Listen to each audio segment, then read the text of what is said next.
Alright, so it's been a while since we've seen one of these on the table. It is a build. So this I did an unboxing for, well, it was last year for sure, but a while back. So yeah, now we're going to do a build. Things are starting to taper off at work. Everything's starting to be smooth, so now I have a little bit more downtime after work. So hopefully we still remember how to do these, and the editing's not too bad. I'm going to try to piece this all together. So, I'm going to get our things together. There is our chassis. We're going to start off with these, I guess, felt grommets or little felt pads on both sides. That's where the battery's going to sit. And those are the two halves. You get some screws going here. Okay. So, we have three that go in here. One into the bottom part of the chassis. One up top. And here, I'm going to start off with saying right away that's a mistake. It goes into the back. I don't know why I thought it went there. I should have been looking at the manual. So it goes back there. Alright. So now that we got that done, that screw part at the front, or where I put the screw, is where the uprights are going to go to hold down the suspension or the shock towers. So one on both sides. Alright. So now on to the servo. So servo into the bracket. Notice that the horn is going to be closer to the shorter side of the servo mount itself. So the direction of it, you're going to see one side's a little bit shorter than the other. That goes towards the horn. And here the servo horn itself, I installed theirs. I was having issues with it. So I ended up modding it, going to an aluminum horn and just adding their extra pieces. So ultimately still the same pattern. You got the push rods going through with the ball ends, which is going to push to the side. And here we have our suspension arm. So we have the pin holding the arm into the retainer. Throw that onto the chassis as well as the bumper. And here we have four button head screws. Apologize, they're countersunk screws here. So you need to get that in here, finish up off camera as always, save up time. And our upper arm, so we have a pin that screws up to the top, holds that into the bulkhead. And here I've already upgraded these because it's a weak point on the car. So I went with the aluminum steering knuckle as well as the hub. So we have the pin going through the arms at the top and the bottom. Hold that into place. Tighten that up off camera. Alright, so now the tough stuff, which is pretty simple for this. We're going to get the diff built. Let me get you a better angle here. Alright, so we have three spiders. They go on there. We have the bevel in the bottom. Throw that on top. Just make sure that it seats in properly. Alright, so now I'm going to throw a bunch of grease in. And throw the bevel gear back up on top. The spacer.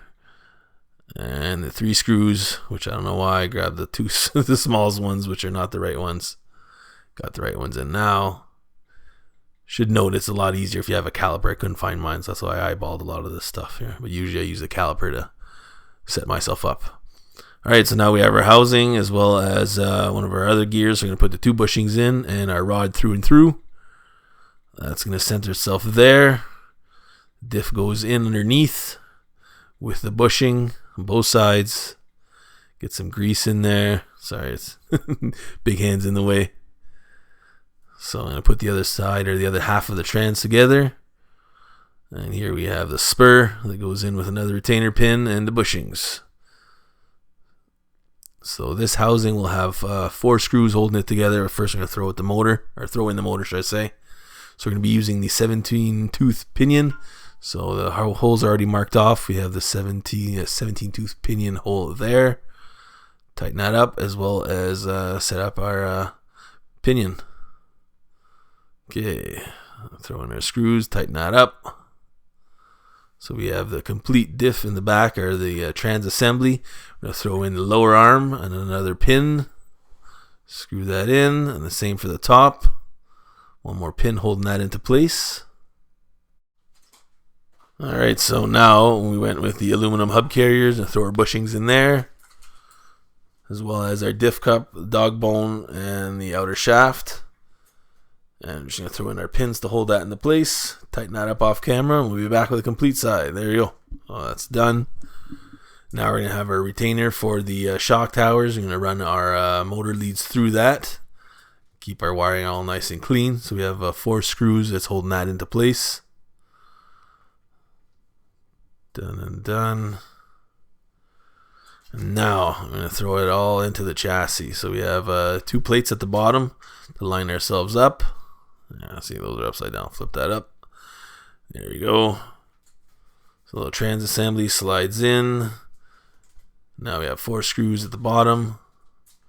Those as well countersunk. Nothing gets caught. Tighten those up here.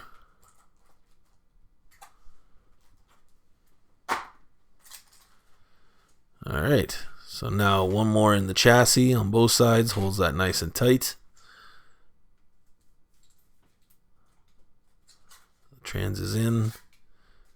Move on to our electronics now. Or sorry, shock towers. So 2 screws will hold the front shock tower at the top and then 2 screws at the bottom. The rear only needs the 2 screws, one on each side. That one kind of locks in a little bit beefier.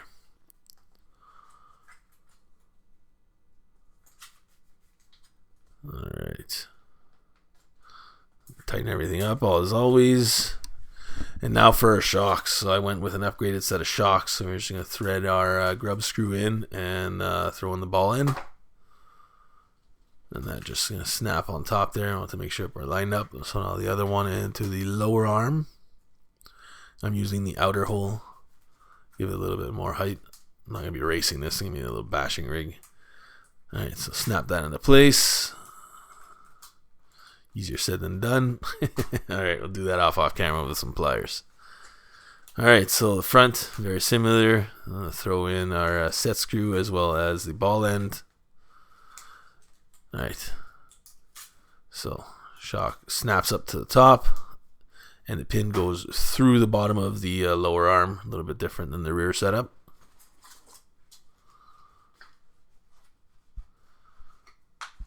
Alright, so now finally for the electronics. So I'm going to connect our motor leads to the ESC.